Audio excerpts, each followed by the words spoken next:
And the Philadelphia Eagles versus the Dallas Cowboys in Arlington. Look, man, it's time to talk about it. But before we do all that, let's go ahead and run the intro.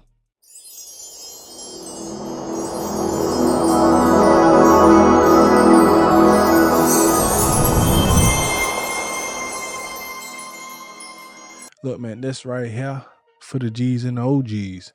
But you already know what to do. But if you're new to the channel, please like, comment, and subscribe. You already know. But check this out, man.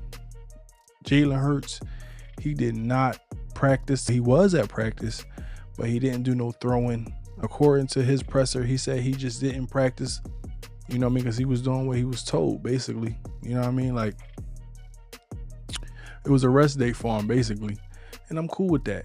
I'm cool with that, man, because Jalen Hurts has been playing at an MVP clip. Like, bro, really been playing well this season so far, especially after the bye. You know, he had his struggles early on in the season, but now, man, Jalen Hurts has been playing really well. No turnover since the bye. He's been playing at an MVP clip, you know what I mean? And he is being considered right now as an MVP. So another season where at one point Jalen Hurts, you know, is he is an MVP candidate.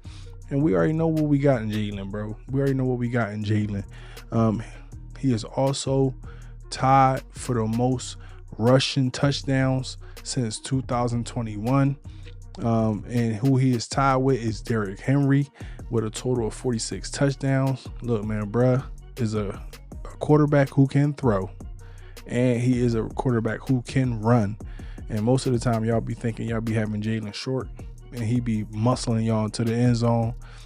He definitely scored last week. I think it was a 2-point conversion on a touch push that they called back. But to me, in my opinion, that was definitely a 2-point conversion, and it was good. But hey, it is what it is. But let's talk about, you know, A.J. Brown and Dallas Goedert was both limited. That's awesome. That's cool as hell, man, because those two guys are definitely major pieces, you know, in the success of the Philadelphia Eagles. You know, so both of them were both limited, and that was cool, man. That was cool. I can't wait to, you know, see how this goes. They have practice again this week, so we'll see if, you know, these guys elevate from limited to full participation. You know, hopefully they'll be ready for this game, man, because in my opinion, I don't care if Dak Prescott not playing. I don't care if Ezekiel Elliott is not playing. I don't care if Diggs is not playing. I don't care who playing and who not. The Philadelphia Eagles need to go out here and take care of business and put these boys out of here, basically, because these boys ain't ready, man. Look, they basically in tank mode. It's more reports just came out that, you know, Dak Prescott just tore his hamstring off the bone. You know what I'm saying? So that may be more than, you know, a 4-week little IR visit. That might be the rest of the season. So this might be a season for Cooper Rush. You know, it might be a season for Trey Lance. You know, you just never know. But, you know, we're going to definitely keep you updated on the status of Dak Prescott, you know, and as it pertains to, you know, how it affects the Philadelphia Eagles. Once we done with this game, I mean, we see them week 17 in Kelly Green again. But, you know, I'm really not even worried about that. I don't even feel like that's going to be a game that's worth it. I also feel like that's going to be a game where you see a lot of Will Shipley, a lot of two-glove, small hands, Kenny Pickett. That's what I'm hoping, man, because the Philadelphia Eagles is really on a good roll right now. Fred Johnson, you know, he did not practice. But, you know, according to, you know, what he said in reports that he will be ready for Sunday, that he is trending in the right direction. So kudos to Fred Johnson, man. In the absence of Jordan Mailata, he's been amazing. So hopefully he can go out and ball, man, because I don't see Jordan Mailata coming off of IR for like another week or so. After this week. So, you know, we'll see when we keep you updated on how it's rocking. Look, man, it's the Diamond Crew Sports Podcast, and this is what we do. Real quick, man. Darius Slay practice for the first day of practice this week as well. In my opinion, I want to know who y'all think gets to start this week. Will it be, if Darius Slay is ready, is it Darius Slay? Is it Isaiah Rodgers? We seen how, good Isaiah Rodgers was last week, even though he probably was the cornerback who got picked on a little bit. But at the same time, man, he played well. So y'all leave a comment. Let me know how y'all feel. Would y'all want Darius Slay, to start on Sunday, or do y'all want Isaiah Rodgers? Either way, this is a safe space here. You come to the Diamond Crew Sports Podcast. Nobody gonna crap on you, because look, man, we all family. I just want to know how y'all feel.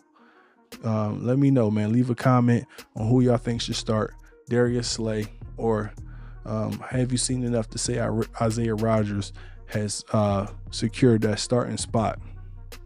Real quick, man, I want to talk about Quinyon Mitchell, man. He had 283 snaps, no touchdowns allowed. Look, man, bruh is different. Bruh is a rookie. Bruh is going for Defensive Player of the Year, in my opinion. Nobody has been playing better than him, in my opinion. Quinyon is really a dog. Like, for him to be a rookie, he has really showed up and showed out, man, and really let everybody know, he was the first cornerback off the board for a reason. Like, bruh is really, really that good. So look, man, shout out to Quinyon Mitchell, man. I'm hoping that he can probably snag his first turnover. It would be great to see him snag his first turnover against the Dallas Cowboys. Them boys are trash. Let's be honest here. As you already know, like I said, it's Dallas week. It's hate week for us. And these fans, they're not even making it no fun, bro. And they just straight folding. These boys are folding because they know their team is trash. They out here wearing paper bags on their head already. They out here blaming Jerry Jones for all their problems. They out here watching Dak Prescott turn the ball over at a rapid rate.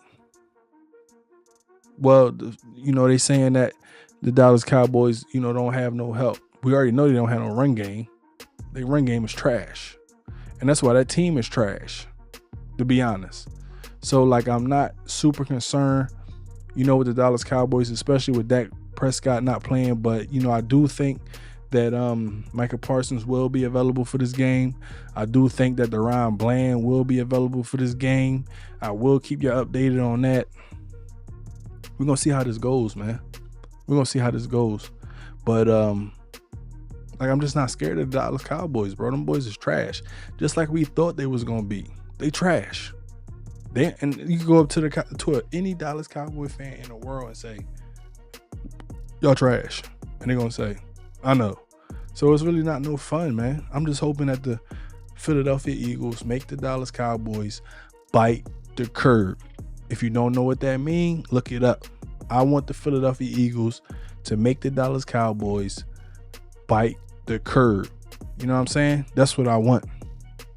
Real quick, man, I want to talk about our dog, Saquon Barkley. Player of the week for the third time this year. Like, bruh is different. The New York Football Giants really held Saquon back.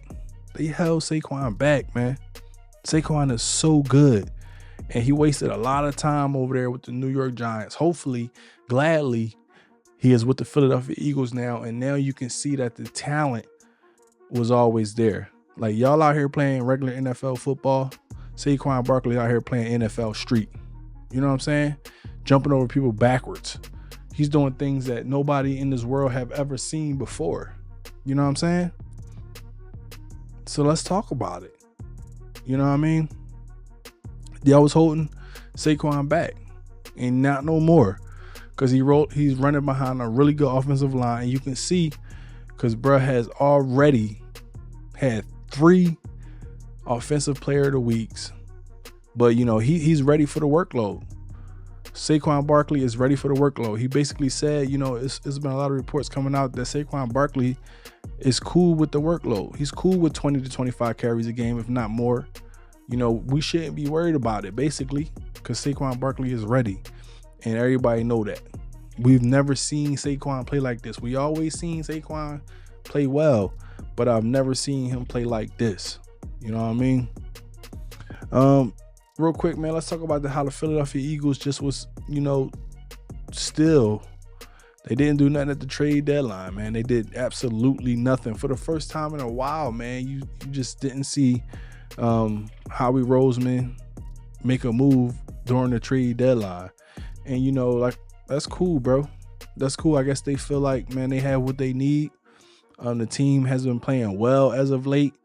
The pass rushing, hasn't been as bad as it was to start the season. We've been getting at the quarterback lately. The Philadelphia Eagles offense and defense is ranked in the top 6 to 7, as a unit.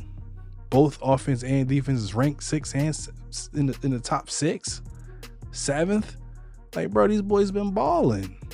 So I guess, Vic Fangio, he don't sugarcoat it with us, and I kind of like that about him. He kind of already said that he just didn't feel like, that the Philadelphia Eagles was going to make a move at the deadline. I guess they felt like they was already good. And look, man, all we can do is just hope so. Because in my opinion, I felt like we needed to, get a pass rusher. Zendavius, he went to Detroit, which was the last team that I wanted him to go to. But it happened. It is what it is. Do I feel like the Philadelphia Eagles are back to being, a contender? Absolutely. I absolutely feel like that. The Philadelphia Eagles are back. Jalen Hurts is back. A.J. Brown is back. Devontae Smith is back. This offensive line is back. Finally, we got a running back who does everything well, from, running out the backfield, pass blocking, catching out the backfield. Like, he just does it all, man. An all-purpose back, a true meaning of that. And I'm so happy that Saquon is on this team, man. So real quick, man, while I got y'all here tonight, let's go ahead and talk about, what we seen last week. I want to talk about these few plays.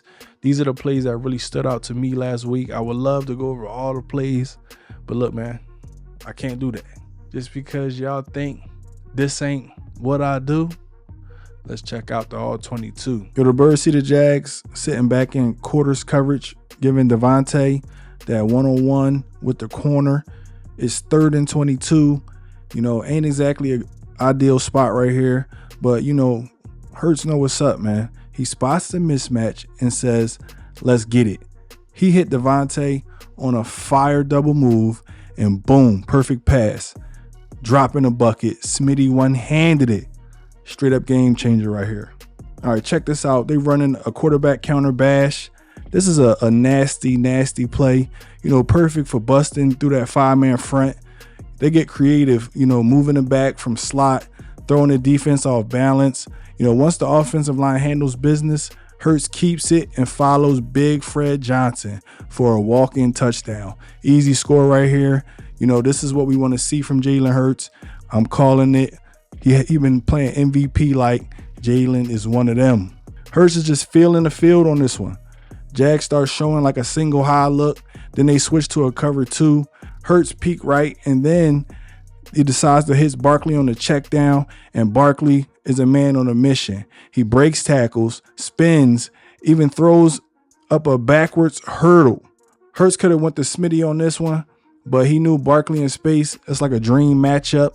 Straight electrifying. One of the best plays I've ever seen in my life. Smart move by Hurts. And Barkley just doing what Barkley does. All right, looking at this setup right here. The Birds got themselves in like a man coverage, with one backer chilling in the zone, ready to shut down any quick throws over the middle. Reed Blankenship and Isaiah Rodgers got the main dude on lock, bracketing him to keep him out of the end zone. Their QB probably thinking about hitting the sideline or a quick dump off to the middle, but Nakobe Dean, already reading his eyes, jumped in, snagged it, the clutch pick to ice the game.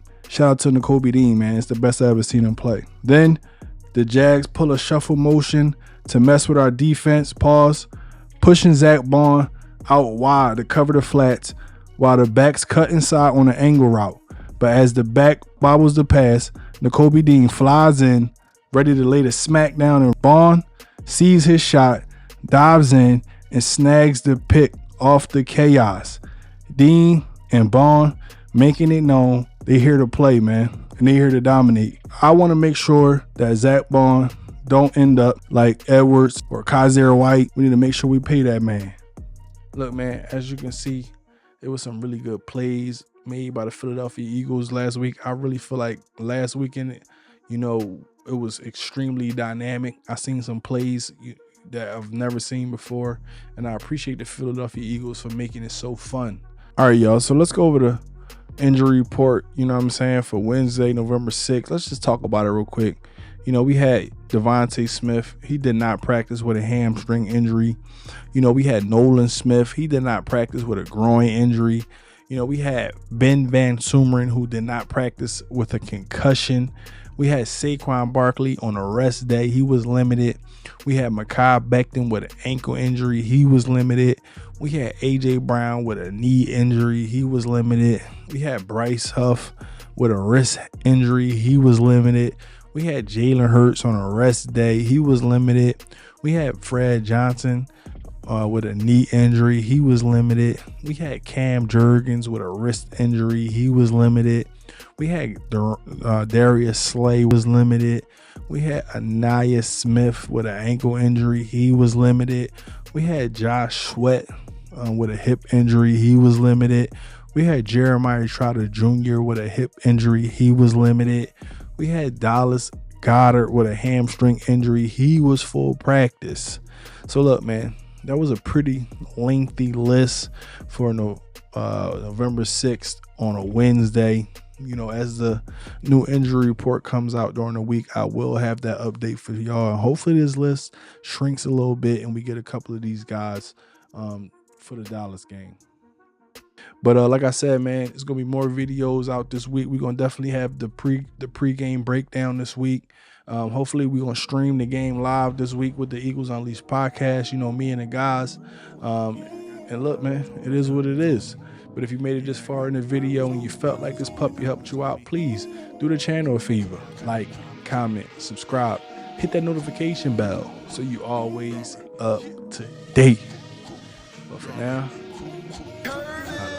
yeah, I got them diamonds on me dancing, looking like they prancing. Always on my BI, we talking about expansion. Looking at a mansion, open up the benches, hanging off the blicket, empty out the stick it, shooting like I'm Jimmy. Chipwood, this good, sorry that I'm this hood.